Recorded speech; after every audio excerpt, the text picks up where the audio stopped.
ঈমান আবার কেমন ঈমান?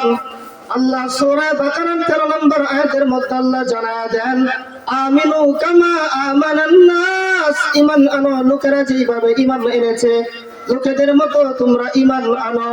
লোকেদের কয়েকটা ব্যাখ্যা। এক নম্বর, নবীর সাহাবীরা যেভাবে ঈমান এনেছে তাদের মতো ঈমান। কাফেরের স্ত্রীরা যেরকম ঈমান এনেছে তাদের মতো ঈমান।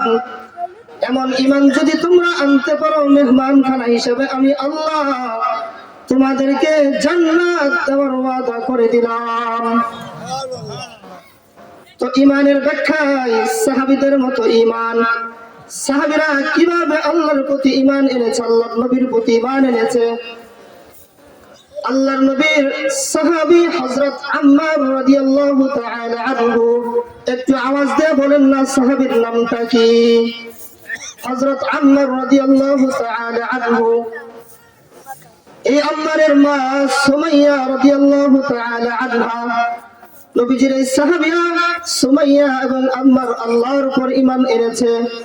দুইজন রাস্তা দিয়ে যায় আর বদমাশ আবু জাহাল তাদেরকে দেখেছে। দেখার পর আবু জাহাল ডাক দেয়, সুমাইয়া, শুনলাম তুমি নাকি আল্লাহর উপর ঈমান আনছো। সুমাইয়া বলে, হ্যাঁ আমি আল্লাহর উপর ঈমান আনছি, আমার সন্তান আম্মারও আল্লাহর উপর ঈমান এনেছে। এবার বদমাশ আবু জাহাল বলে, ঈমান ছাড়, না হলে কঠিন শাস্তি দিব। আম্মার এবং সুমাইয়া বলে, কি শাস্তি দিবা? ঈমান ছাড়, না হলে কঠিন শাস্তি তাদেরকে দিব। সুমাইয়া জবাব দেয় যে আল্লাহর উপর একবার ঈমান আনছি, দুনিয়ার সব কিছু ছাড়তে পারি, আল্লাহর উপর ঈমান ছাড়বো না। সব ছাড়তে পারি, কিন্তু যে আল্লাহর উপর একবার ঈমান এনেছি ওই আল্লাহর উপর বিশ্বাস ছাড়বো না। এবার বদমাশ আবু জাহেল দুইটা খুঁটি আনছে। দুইটা খুঁটি আনার পর একটার মধ্যে হযরত সুমাইয়া রাদিয়াল্লাহু তাআলা আনহাকে বাঁধছে, আরেকটার মধ্যে সন্তান হযরত আম্মারকে বাঁধছে।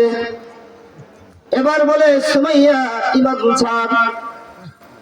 আম্মারকে ডাক দিয়ে বলে, আম্মার ঈমান ছাড়, না হলে কঠিন শাস্তি তোদেরকে দিব। আম্মার জবাব দেয়, কি শাস্তি আমাদেরকে দিবা?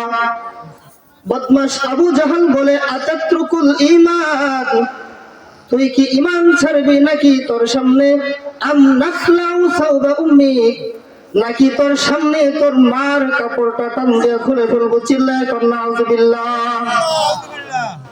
তুই ঈমান ছাড়বি নাকি তোর সামনে তোর মার কাপড়টা টান দিয়ে খুলে ফেলবো? সন্তান আম্মার কোনো কথা বলে না, নিচের দিকে তাকায় আছে। মুসলমান, এত সহজে আমরা ঈমান পেয়ে গেছি।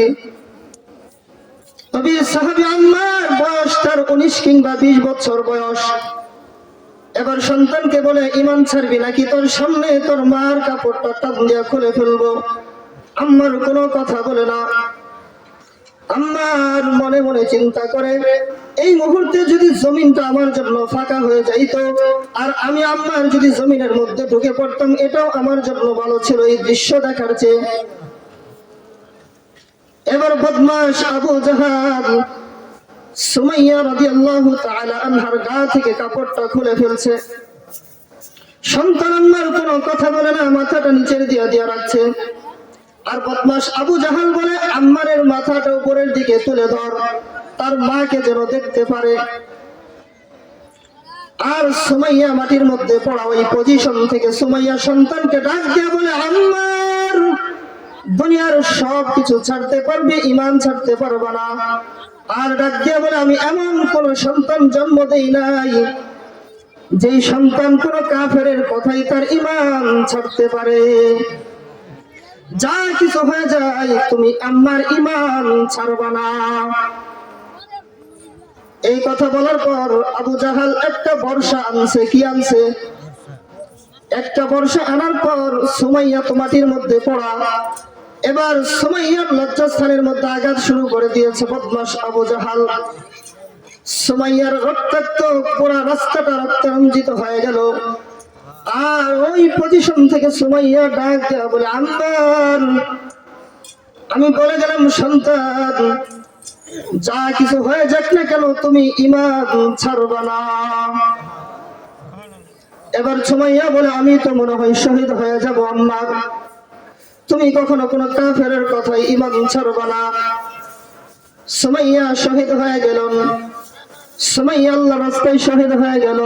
মুসলমান ইমানদার, আল্লাহ বললেন আমিনু কামা আমানান নাস, এই যে ঈমান আনো সুমাইয়ার মতো ঈমান, আম্মারের মতো ঈমান।